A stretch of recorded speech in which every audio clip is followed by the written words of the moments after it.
In Session with Dr. Farid Holakouee.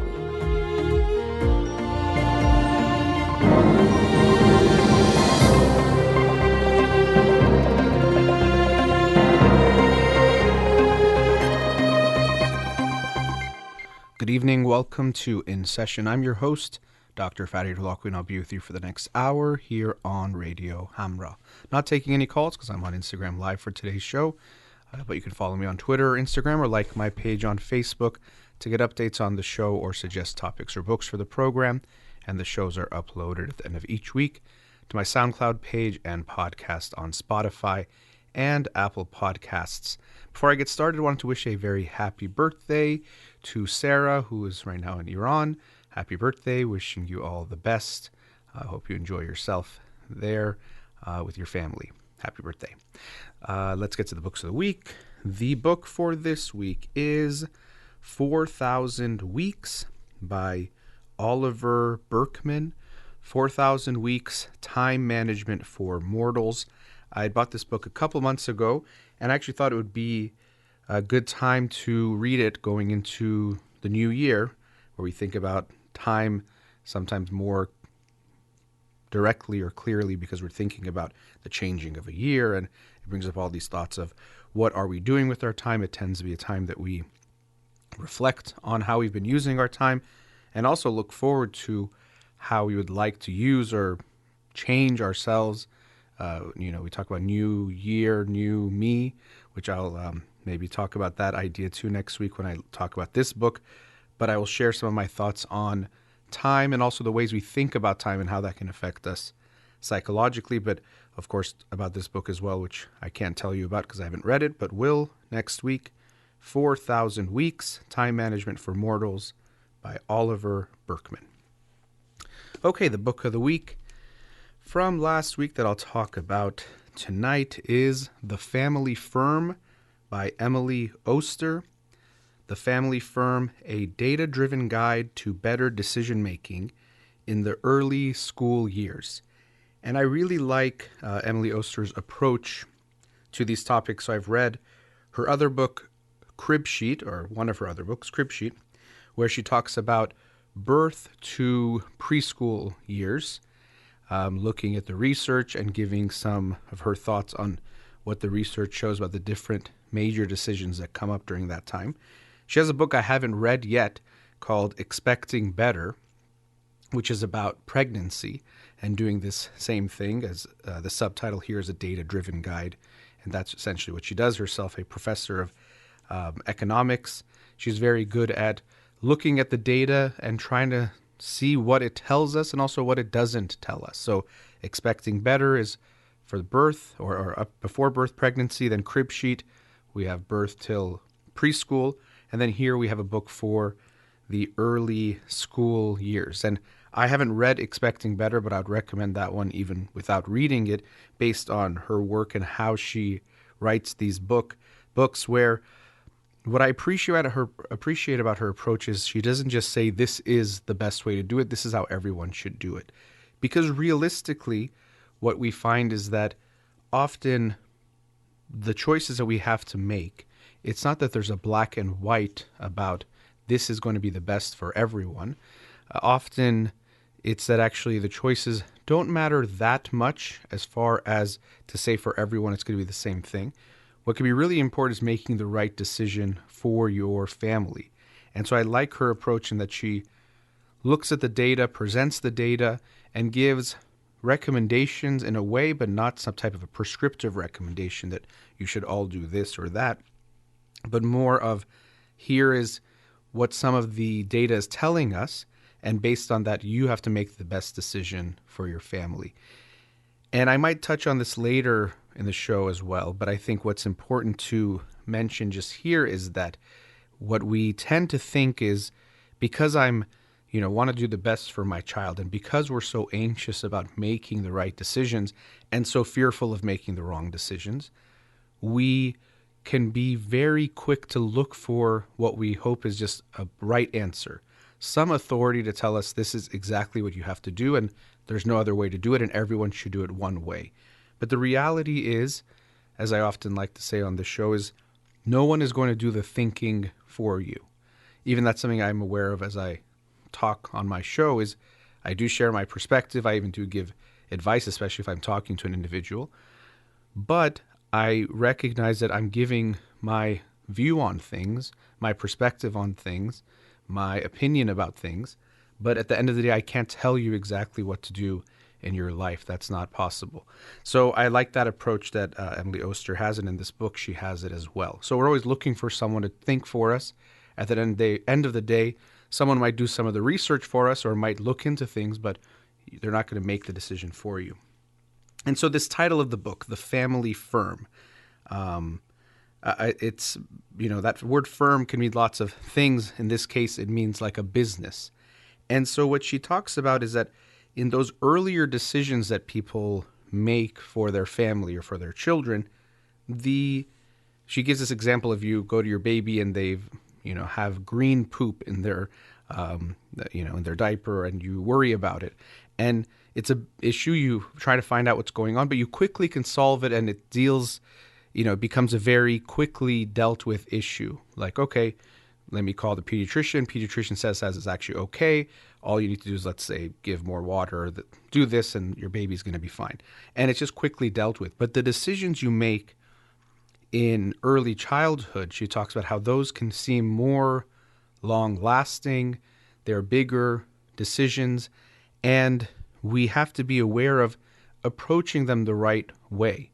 So again, it's not about here's what you do in every situation, but she gives you more of a framework, which I'll get into, to help you look at and then make a decision for each of the decisions you have to make. So she says that because of that, she recommends, and it's also from her own experience teaching at business schools, to approach your family in a way like it's a business, which can sound bad, but it could be good in the sense of recognizing, putting that thought, deliberation, and preparation into running your family and then the choices that you make. So I actually thought it was interesting. So I didn't know, based on the title, that's what it was about, or that's the philosophy, but that's something that she shares. So to begin with, she recommends, in a way, coming up with something like a mission statement for your family, which can sound surprising, but this is the big picture part of what she's talking about. So what are the things that are important to you? And if you have a partner and you're going to have kids together, what are the things that are important for us as a family? What do we want our family to look like? What are the values of our family? We might think of culture as something like the Iranian culture, American culture, or even maybe in some field, the legal culture, something like that. But every family has its own culture, things that we value, things that we prioritize, the ways we spend time, the ways we communicate, the ways we won't allow communicating, let's say disrespect. And whether you want to think about it or not, you're creating a family culture. It's there. And actually, even before that, your relationship, if you're in a romantic relationship, has a culture.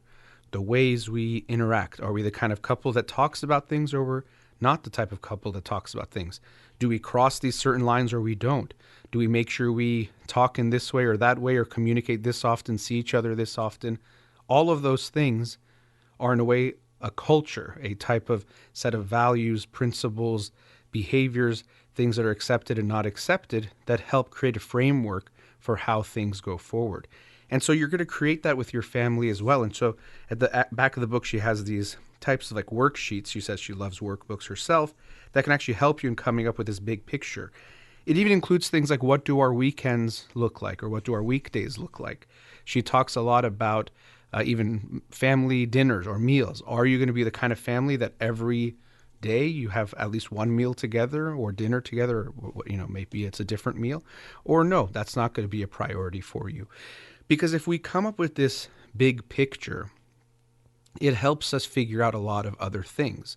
So if you're a kind of family that has family dinner, a non-negotiable in the sense that we're all going to be there at 6 p.m., that can affect the decisions you make for your kids. If there's something that goes until 8 p.m. regularly, you might decide, well, that won't work for our family in the way we want to do things. So as she explains it, when you come up with this framework and you come up with the big picture of what you want your family to look like, it helps you make a lot of other decisions rather than making them each one as it happens. And it reminds me of some of the work she mentioned, Stephen Covey in this book, author of The 7 Habits of Highly Effective People, along with some other books, and Clayton Christensen, How Will You Measure Your Life? That if we're not careful and deliberate about how we do things, you could end up in a place that is very far from where you want to be. So, for example, if spending time with your kids is important, but you don't create some type of structure around that, you might say, okay, well, I'm going to stay an extra hour at work this day. Oh, I have to stay 2 hours this day. And then after a while, you might be the kind of person that gets home at 9 or 10 p.m. after your kids are asleep, never wanting that to be the case, but slowly you ended up into that place. So I think that really is a good point that she makes here, and something that I highly recommend to couples. Reading a book like 8 Dates by the Gottmans and the Schwartzes is a good book and along with something like this, of thinking deliberately about how you're creating your family life, not just seeing what happens, especially because once life starts happening at you or to you, it can be so hard to make these decisions and to create the type of life that you want for yourself and your family. So I thought that's very important. And then, so she gets, that's the beginning part of creating that framework together. But then next she gets into the 4 F's about making a choice when it comes to, let's say something comes up. Do we want our child to go to preschool early or later? Or do we want our child to go to a private school or a charter school or the public school? And so she says there's the 4 F's. The first one is frame the question, which might seem easy because you're saying, well, we're trying to decide should you go to public school or private school. But she says actually that might be too vague. So you really have to ask yourself, what is the specific question we're looking at? So instead of what kind of school is right, it's more like, should we send our child to school A or school B? So let's first understand the question, which actually is quite important because often I talked about this in The Art of Logic. It came up that if you don't know what the question is, you really are going to have a hard time answering it. Or if you're too broad in what you think the question is, you'll have a hard time answering it. So after you frame the question, she recommends then fact-finding, which is gathering the evidence and the data and the details that you need. So this could be things like looking at the research, things that she brings up in the book on the topic. Then, of course, investigating into, let's say it's 2 different schools, learning about the schools, what they're like. You might even ask other parents for their input. You might want, obviously, to ask your child's input in the matter since they're going to be going to the school. But here's where you gather the evidence and do the fact-finding to help you make your decision. And then third F is final decision, which seems obvious, but actually if you don't make it in a more structured way, a few things can happen. One is you might avoid making a decision. So something that we do when we're anxious about a decision, a way that we can essentially fool ourselves is say, well, I'm still thinking about it. I'm still, getting the evidence, or I don't want to rush to the decision. And yes, you don't want to rush a decision, especially if it's important in any way, but we can use this as an excuse, an avoidance tactic. I'm afraid of making this decision, so I'm still thinking about it. And so we have to put sometimes a pressure now when you're making a decision, let's say for your child's school, you might be forced to make the decision because school is coming up, but we have to be aware that we at times will put off the decision because it makes us anxious. So it can be important to set a time even for this is going to be when we make the decision. Even she recommends doing things like having meetings, which could even be with your kids, but having a type of a final decision meeting. And then the fourth F is follow-up, which, she says if it's an important decision, it deserves follow-up. And very often we don't do that. We just make a decision and say, that's it. We're afraid to revisit it because if it's wrong, maybe we'll feel guilty. If it's wrong, maybe we have to change it or do something about it. But all of these should not be reasons to avoid this. So we want to make sure we do a follow-up, checking in, let's say, with your child. How are they feeling about it? How is it going? And if so, do we need to make some adjustments, change course completely, maybe make some small changes, or keep things exactly as they are? But we want to make sure we follow up. And she talks about how this combination for her is like, so we have this big picture, and then we, create that framework with these 4 Fs to making each decision. But what she talks about is how this doesn't mean you're going to make all the right decisions. And that's not even a possible goal. You want to make the best decisions that you can, but you can't think I have to make all the right decisions or else. And I think that's a pressure that parents can feel and put on themselves, that I have to make the right decision. And because of that, we do something like I was talking about before of avoiding making decisions or choices because we're so afraid to get it wrong. Not realizing is something we have to often remind ourselves, is that not making a decision is a decision itself.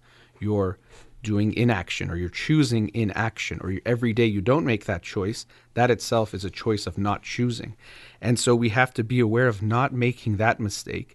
And as she puts it, what we can do then is if we take some type of approach like this of having a bigger picture and a framework and then being very deliberate in how we make our choices, we can at least feel good about the effort and the deliberation we put into making each decision, even though we won't get everything right. But all we can do is control what's in our control, or take care of what's in our control. And after that, we have to then see what happens. And so I think this is a very good mindset to have of being deliberate, being careful about what you're doing, and then making the best choice you can. And then you have to live with those results because obviously you have no other way of dealing with things, but it makes it so you're more likely to make that choice. Now, after the break, I might get a little bit into some of the things she talks about, but I also wanted to get into some other themes related to parenting that I thought about while reading this book. Again, the book is The Family Firm by Emily Oster. We'll be right back.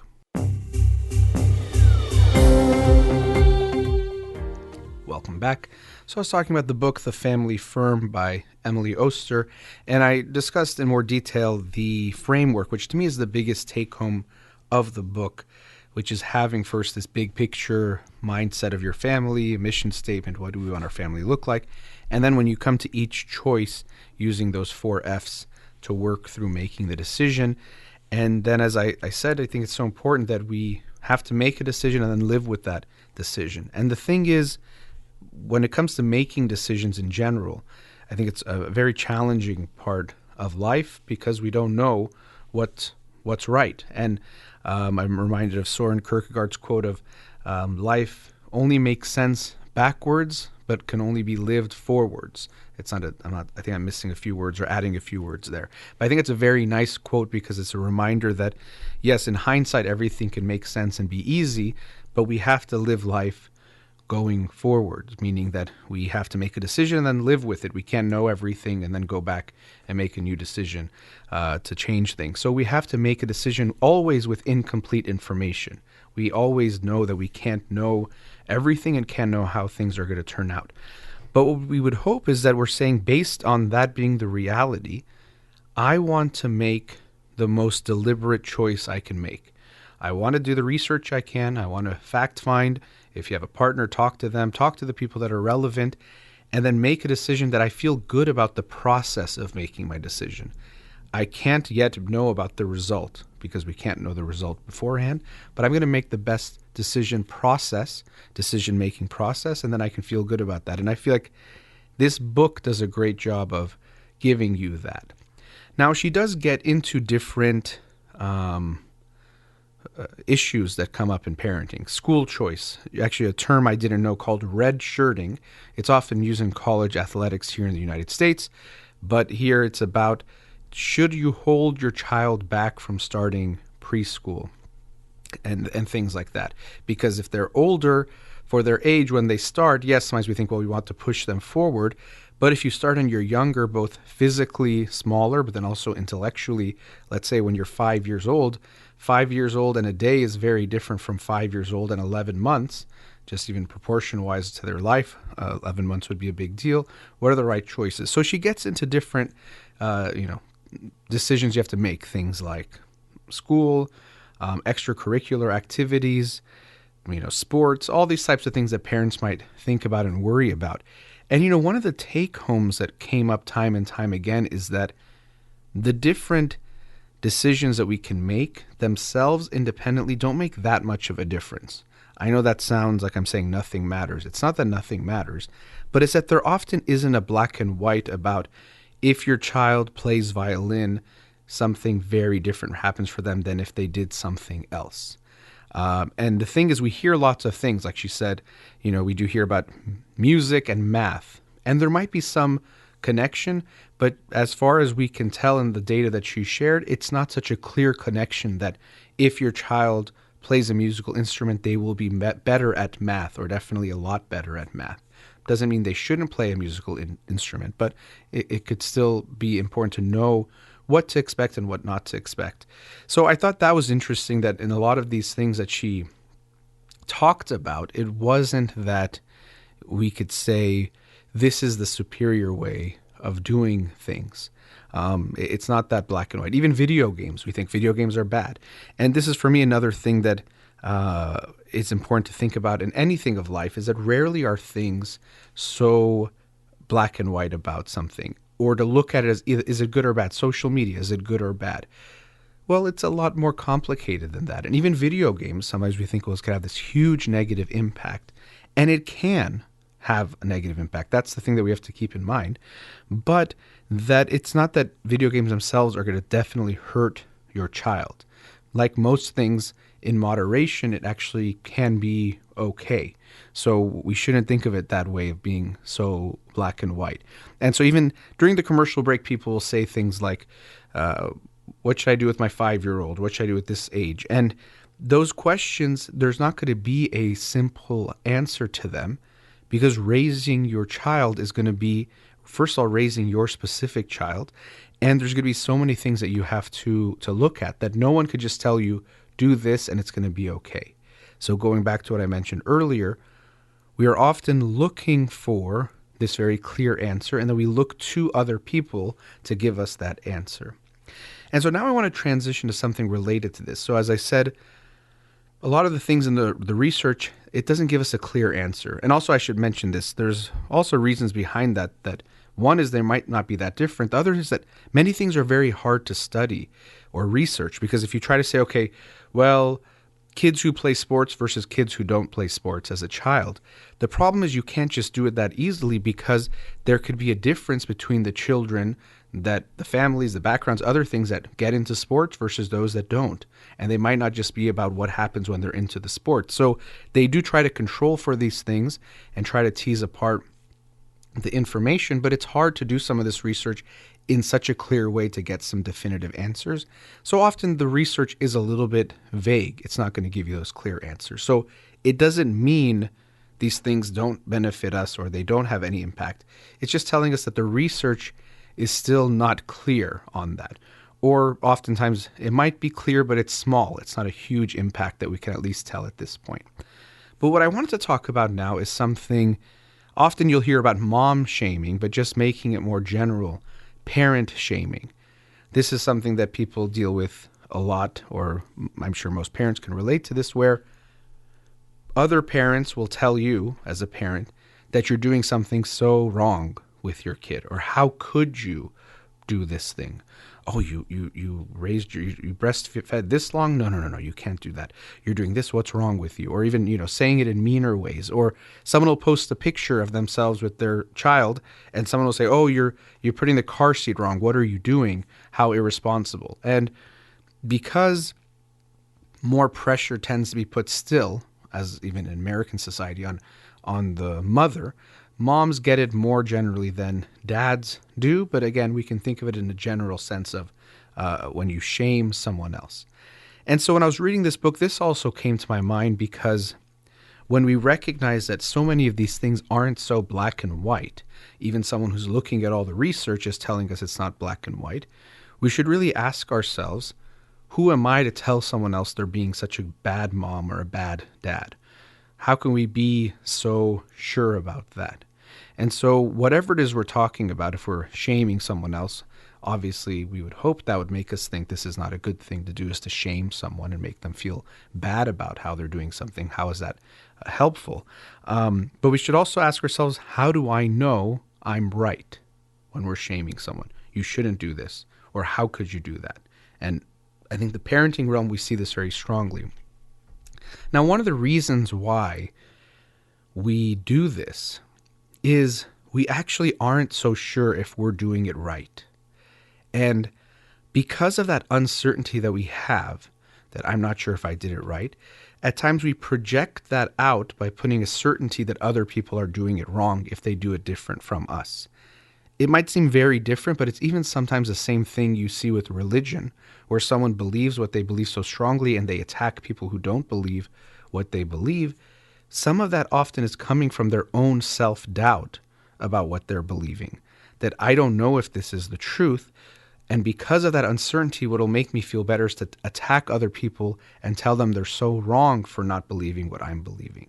It could seem a little bit paradoxical, but it does give us some sense of relief that if I am attacking people who believe differently from me, then it makes me feel like what I believe must be more right, must be more correct.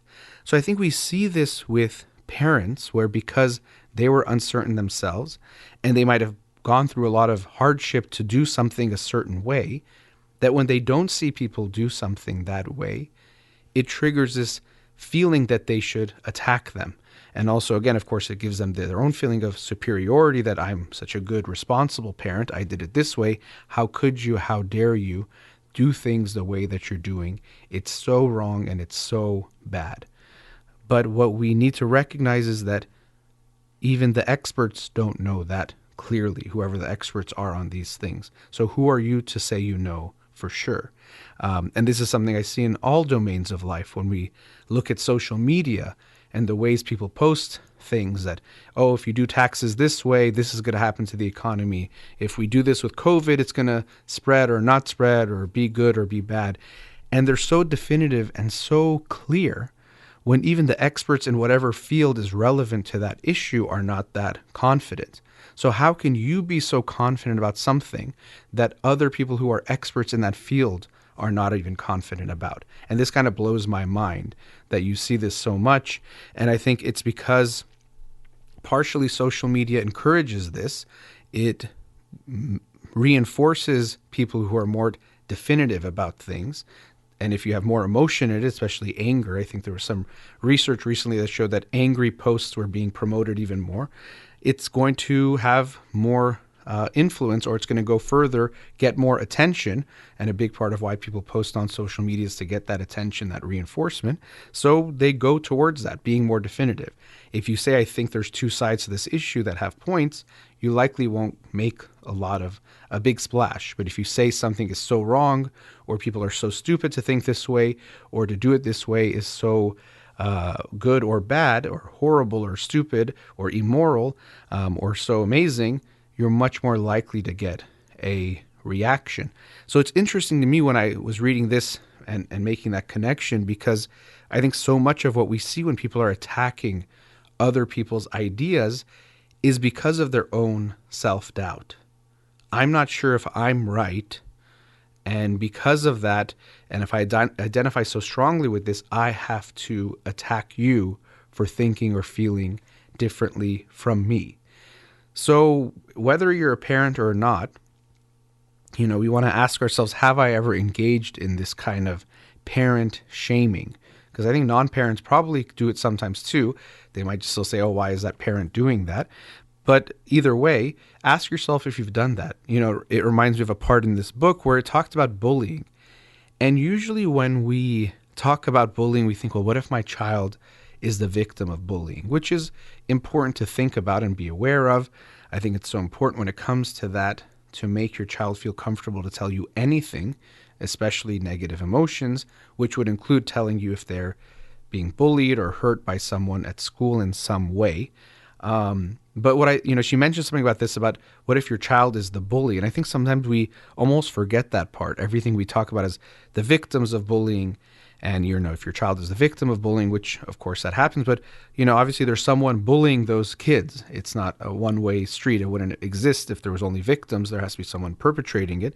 And we sometimes want to forget that part, that, maybe my child is the one that's doing those things, is treating kids in the wrong way. And we have to be open to that too, that it does happen.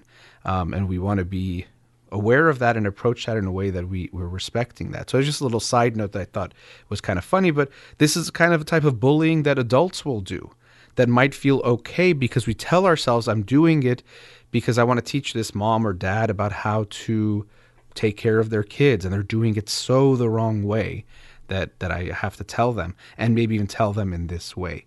But we have to come off of our high horse when it comes to that and realize, first of all, I'm not so sure I'm even right to begin with. Second of all, they haven't asked for my input. And anytime we give advice, we always have to be aware that if it's unsolicited, usually that means we definitely shouldn't give it. In rare occasions, we maybe should. But when we cross that boundary, we want to be very aware of how we approach that. So if you're giving unsolicited advice, I think you have to be double as careful of how you say that. And then lastly, if I say it, it should not be in a shameful way. I should not try to make the person feel bad about who they are. I would hope all of us have the mindset that everyone is trying their best in life in general, but that parents are trying their best to take care of their kids, to raise their kids.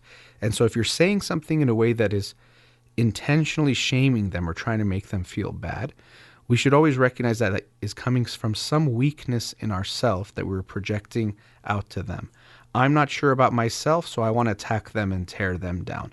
I'm not so sure about my ideas about things, I want to attack their ideas. I'm not so sure about my behavior and how I did things. If someone does it differently, I want to attack them to make sure they feel bad and in that way feel better about myself. So, you see a lot about this parent shaming, mom shaming. Recognize that if it's happened to you, yes, that's very important, but also let's be aware of when we've done it ourselves, even in subtle ways, and recognize where it might be coming from and try to put an end to it. As a victim of something, it's harder to put an end to something. If you're the one recognizing how you're perpetrating it, you can stop that immediately. All right, let's go to our last commercial break. We'll be right back.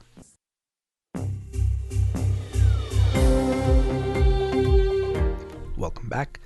So, in this last segment, I wanted to continue on this theme of parenting. And as I mentioned in this book, The Family Firm by Emily Oster, she talks about different decisions that we have to make. But I think more important than that, having the right framework of how you make the decisions. And so, as I mentioned earlier, it doesn't mean the decisions don't matter. They matter a lot. But it's realizing that often for most things, there isn't going to be a black and white about this is definitely the right thing for all people, and this is the wrong thing, or you should all do it this way. It's going to be more nuanced than that, and you have to look at your own family and different dynamics because, oftentimes, for example, parents will have to make a decision about how to use their time or what to do with something in their life. And if you think it's going to be the same for everyone, you might not make the best decision based on your family dynamics. Let's say one of the parents has to work on the weekends. That might change how they do things. So they might have to adjust things. Or, you like to have family dinners together. As I mentioned, she brings that up in the book. That could affect what you're doing. So the decisions do matter. We have to just be very deliberate and look at our own dynamics and make that best decision. What I wanted to talk about in this segment is that often what I think parents can get wrong. And so this is looking at this theme of family firm, a business, and also recognizing when it can go wrong, in my opinion. Because something I've noticed with a lot of families is the parents can feel like they're no longer parents, they're almost like the managers of their children. Especially when it comes to things like school and also extracurriculars. So we focus on just, okay, did they get their homework done? What are their grades? And even that's how they interact with the child. Did you do your homework? Did you get everything done? What did you do for this? Did you study for this one? When are you doing this thing? And they can make their whole life into managing their children. And what gets lost in this is an actual relationship with the child. And so you'll hear me when I talk to callers often bring this up, is realizing that in our children's lives, especially as they get older, we can not have as much control as we would like. First of all, we should realize we don't have control, and that's not even a good thing. But what we have a lot of control over is our relationship with our child and how that is going. And so my concern is, yes, if we think of it as a business, it is very good, and the way she presents it does it in the right way. But I think some parents take that to a type of extreme where they almost think, well, yeah, it's like a business and I'm my child's manager, I'm their boss, and I'm just supposed to make sure they do all the right things. And I think this is a big shame and a harm that can happen in families. And I would always ask to look at the relationship you're having with your child. And so that's even why, and she brings this up in the book in different ways, when you're making decisions for your child or in your child's life, not to just make them yourself, but to actually have an interaction with your child and make them part of the process. So it's not that I'm just making a decision and that's the only thing that matters. What matters is my child being a part of the process and the relationship I have with them. So this is something that as a parent you need to look at when you think of the time you're spending with your child. Sometimes I talk to parents, and if they really look at their interactions with their child, it's almost never about anything other than getting things done. And this is more commonly the mothers might take on this role, but it's not always. But you do see it more often that they can be the one that's more responsible for taking on things. And because of that, they get more focused on that. And they can realize that almost everything they do with their child or talk to their child about is either about school, about extracurriculars, about how things are going in those domains, and not actually about a relationship with them. So you have to ask yourself that, am I communicating with my child about things outside of school, outside of what they're doing in their extracurriculars? Am I actually creating and maintaining a relationship with them? And oftentimes we see that that's not the case. And what I've also seen is what this can lead to is children will pull more and more away from their kids as they get older. So I'll work with some families, and you'll hear this a lot. Say, "Oh, my kids don't tell me anything. I never know what's going on in their life." Now, a lot of things could be going on. One is there's a developmental part of that. As your children enter adolescence, it actually makes sense for them to tell you less about their lives for multiple reasons. One is they're getting older and there's things that might feel more private to them about their body and things that are going on in that way that they want to keep private. Also, very importantly, they're turning more towards their peers, towards their friends, to talk about things, to get their opinions. They care more about what they think than what you think. So they're going to be telling you less because now they're talking to their friends more. So it does actually make sense for them to tell you less about what's going on. That's okay. That doesn't mean something is really wrong. Now, they're telling you less, but it doesn't mean they should be telling you nothing. And this is where you have to look at, okay, there's some developmental things that make sense, but let me look at my individual relationship with my child, with my teenager. And so what they might realize is, am I making it easier or harder for my child to tell me things? This is something we have to ask ourselves. Rather than just saying, my child doesn't tell me anything, that's not the only question. And that's what parents sometimes do. And they put it all on the child. Yeah, my child doesn't tell me anything. I ask them, or I want to know. I tell them you can tell me anything, but they don't tell me, and they blame the child. Now, some of them could be related to your child and their own characteristics, but we always want to look at what's in my control. What am I doing? And so you have to ask yourself, how easy do I make it for my child to tell me things? Not do I want to know. Of course you want to know what's going on in your child's life. What you have to ask yourself is, how easy do I make it for my child to talk to me about things? How much do I make it that they can feel comfortable to share things with me? And so often the parent that wants to know everything, I want to know what's going on in your life, they might not realize that that's coming from a place of anxiety, and your child is going to feel that anxiety. That it's not going to be, I just want to know to be close to you. It's, I want to be close because I'm afraid of not knowing, and I want to be close because I want to be able to control you, even in an unconscious way. I want to know what's going on so I can fix the problems. If anything's wrong, make it better. And because of that approach where it's coming from the anxiety and you're trying to get the information from someone, they're more and more likely to push back. Because we don't like when someone approaches us with anxiety. Of course, we don't like if it's then going to try to control what's going on. And so because of that, we'll feel more comfortable not telling them things. Even with young kids, I've worked with them where they said, well, I don't tell my mom or dad when something happens at school because they make too big of a deal. If I tell them my teacher said something I didn't like, they come and yell at the teacher in the school. So of course, I'm not going to want to tell them something. So it's not just about, do you want to know? How easy do I make it for them to tell me things? It's not about the wanting. Another thing is how you respond emotionally to what they tell you. What I mean is like how strongly you react. So the behaviors might be there, that can be a problem, but also how you react. So if your child says, oh, one of my friends got in a fight, and then you freak out. No, we have to fix it. What happened? I'm going to call the mom. Well, that reaction emotionally, even before you call anyone or make it a big deal, can make it less easy for someone to share something with you. So when we talk about creating space for someone to share something, whether it's the words themselves, but also the feelings, it means you have to create what sometimes is called in psychology type of terms like a container. You have to be able to contain first your own feelings, but then what the person is sharing with you. But if as soon as someone tells you something, you start freaking out, I had a bad day, and you're, no, you had a bad day. I don't know. What happened? Let me make you happy. Well, the person is going to feel like I'm afraid to tell you because now I feel like I have to take care of your feelings. And this is, I think, illustrated very well in the book, The Drama of the Gifted Child by Alice Miller, where a child can learn to take care of their parents' feelings rather than the other way around. The parents should be helping the child to deal with and manage their feelings.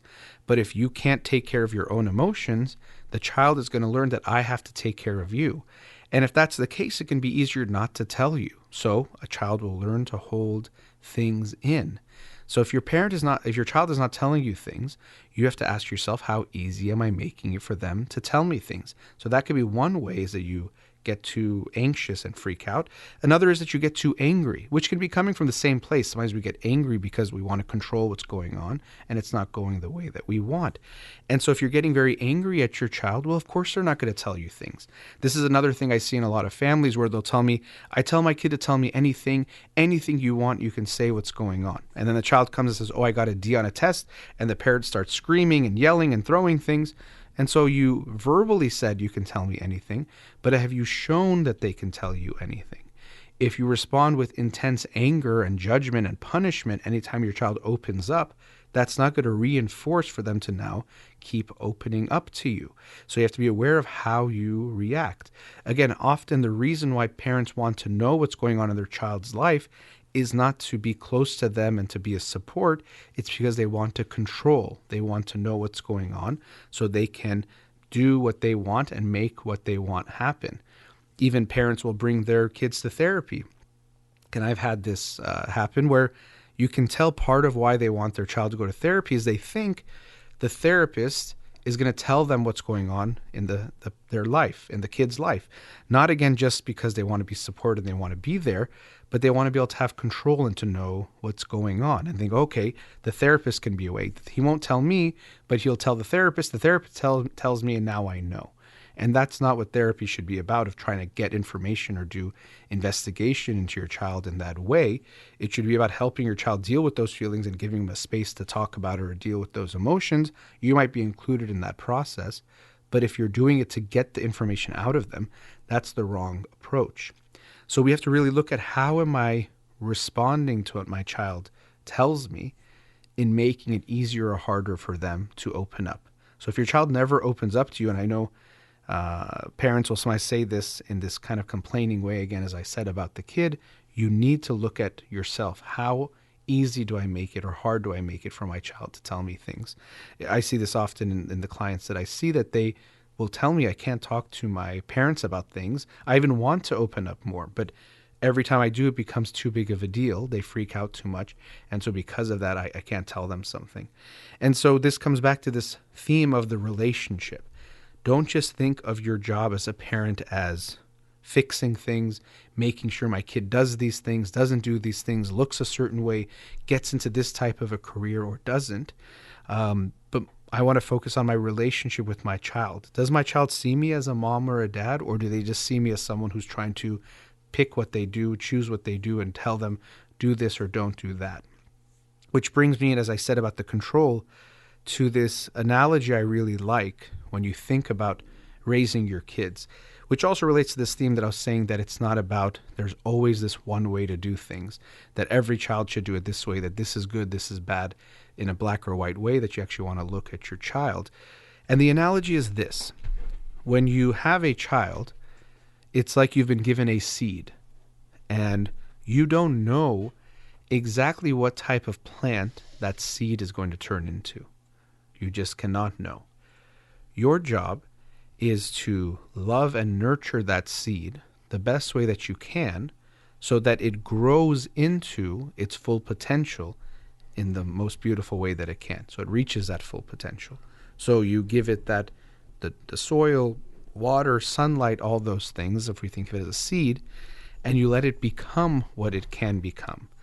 It's not that you see the plant growing and you pull some of the leaves in this direction. You say, no, flowers are really good, so it has to sprout in this way, or no, it's supposed to be really big, that's better, or should be facing that way. If you do all that, you're probably going to kill it or interfere with its growth. But if you look at it as a flower, or as a plant that you don't know what it's going to become, all you're trying to do is allow it to reach its potential. There isn't this one way that everything has to go. I'm supposed to just follow these principles of giving my child love and nurturing and having that relationship with them and letting them become what they need to become or what they can become. And so if we recognize that, a lot of what parenting is actually getting out of the way of that growth, not interfering with what's supposed to happen. When I say getting out of the way, it doesn't mean neglecting them, but recognizing that I'm not the one that's supposed to make them become something. It's not my responsibility or even helpful to try to force them to become a certain way. And actually how I can help my child often the most is by creating that type of loving relationship with them, where whatever type of plant they are becoming, I make them feel okay about how they are. Lovable the way that they are. Not lovable if they do this or if they don't do this. Lovable just because they exist. And this, what's the opposite of that is giving them some sense of shame, is something that it's a very quintessential negative thing that we see in our psychology or in how we relate to ourselves in our lives, but something that has been really vivid in my face lately with some of my clients, just personal experience, seeing how critical this issue of shame is. And the opposite of feeling shame is to feel that you're okay the way that you are. I love you the way that you are. So if we recognize we're given this seed and that there isn't one right way to be, we can recognize that I'm going to love and respect you no matter what you are, because you deserve love, you're worthy of love for just being. And if we can recognize my focus as a parent shouldn't be to make you do certain things and just manage you, but to have a relationship with you, I think we'll go a long way towards that. That brings us to the end of tonight's show. As always, a big thank you to Amir here in the studio. You've been listening to In Session with Dr. Farid Holakouee. Have a wonderful night.